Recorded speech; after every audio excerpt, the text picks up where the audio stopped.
Insurance is typically not something that is exciting, but I think it's going to be exciting today because it's really not about insurance. It's about how to basically protect yourself and to analyze your policies and to learn really a lot about the insurance and kind of the behind the scenes how some of these things will really impact you, especially as laws have changed, et cetera. So without further ado, let me turn it over to Lee to kind of start the conversation. We're going to kind of pepper both Lee and Matt with questions throughout the presentation, but we'll get it started with you, Lee. As far as a quick agenda review, we're going to start with an estate tax overview.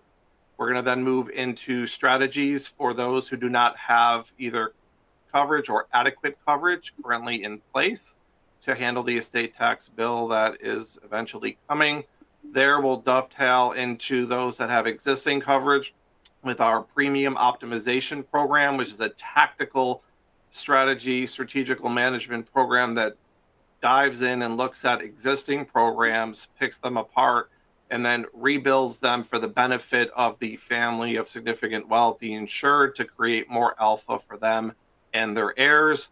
And then finally, we're going to spend a few minutes on Conley, which just came down in early June, so about 2 months ago, from the Supreme Court, and how that affects wealth transfer and tax planning for business owners if they have a buy-sell, potentially how it can dovetail and what could be done to potentially fix that. You know, Lee, I love that word alpha. You know, well, let's talk about being able to generate value from your conversations with your clients. So can we just kind of give a quick overview of what's happening on the estate tax side? I think a lot of people are pretty familiar with that, but let's give a quick overview. Yeah, I think that's a great idea because all the ideas are going to tie back into that, and we're in a little unique window here since the TCJA happened. Matt's going to walk us through where we were, where we are, and then what the law says. Most importantly, what the law says is going to happen January 1st of 2026. Yeah, thanks, Lee. So to get to the current situation with regards to the federal estate tax, you have to go back to 2017 and the Tax Cuts and Jobs Act, where the lifetime exemption, or the amount that a family or an individual can protect from their estate tax bill, doubled. Went from 5.6 per person to up to 11.1 per person, and then ongoing indexed for inflation, which takes us into today. Today, a single individual can protect $13.6 million from the estate tax. That number is doubled with proper planning for a married couple. And that current estate tax bracket, the top bracket, sits at 40%. We talked about a second ago, which is using term insurance. Term insurance inside of a trust for insurance planning, absolutely. Wait and see using a term policy, especially if it's selected the right way, where we're diving into looking at what are the convertibility privileges of this contract. How can we save the client money? In this example here, we have a female 55. We specifically selected a 15-year term because most term contracts, if you select the right one, will allow for conversion guaranteed to age 70 of either all of that 20 million that we're looking at or a portion of. So it gives this individual time to really see what their estate tax bill potentially could be, or if there is a capital constraint or liquidity issue now and they can't tackle handling the bite that sometimes happens with a permanent policy, they have something. Now, the one thing most clients or even attorneys might want to shift to is the most cost effective, which is around $31,000.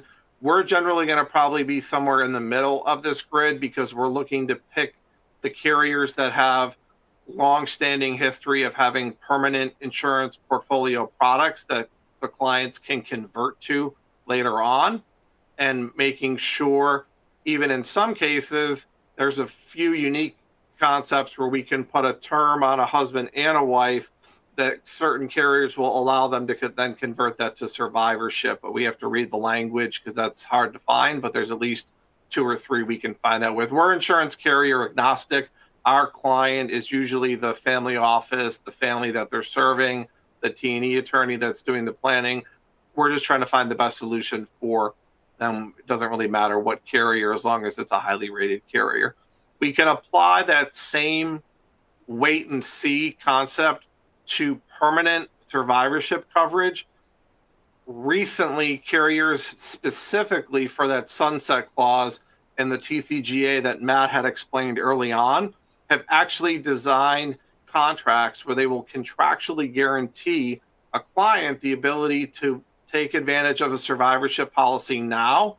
And as long as the sunset does happen, the client can double their coverage without having to go through underwriting, medically, or financially, as long as they do it within the first 6 months of 2026. So this client, their attorney wanted them to pick up about $12 million of permanent.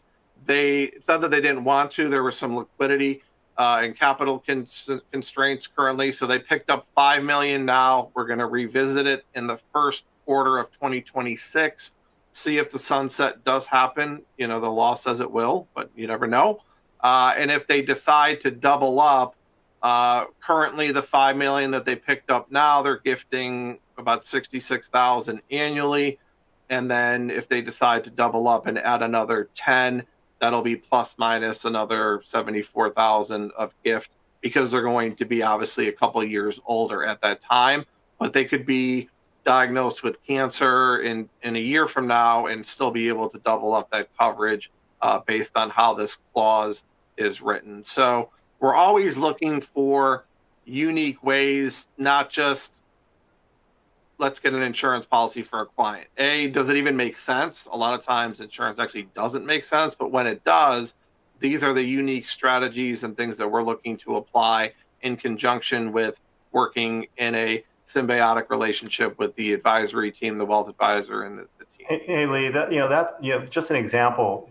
I think the audience really should pick up on the fact that you found a policy that would allow that automatically doubling, depending on what happens with the tax law changes. I think those are really kind of very unique strategies that I don't think a lot of the people in our audience would really be familiar with. And the other thing I think it's really interesting to understand, and I know you're going to talk about it in a few minutes, is really structuring your policy in a way that makes sense given your cash flows and given your needs. And there's just so many different ways, and insurance policies are intentionally written with a lot of complexity. And I think what you guys are doing, and I think you're going to spend some time talking about, is how do you unwind that complexity and make it and take advantage of it for the end client. So kudos to you guys. Thank you. Thank you for noticing and picking up on that. We definitely appreciate that.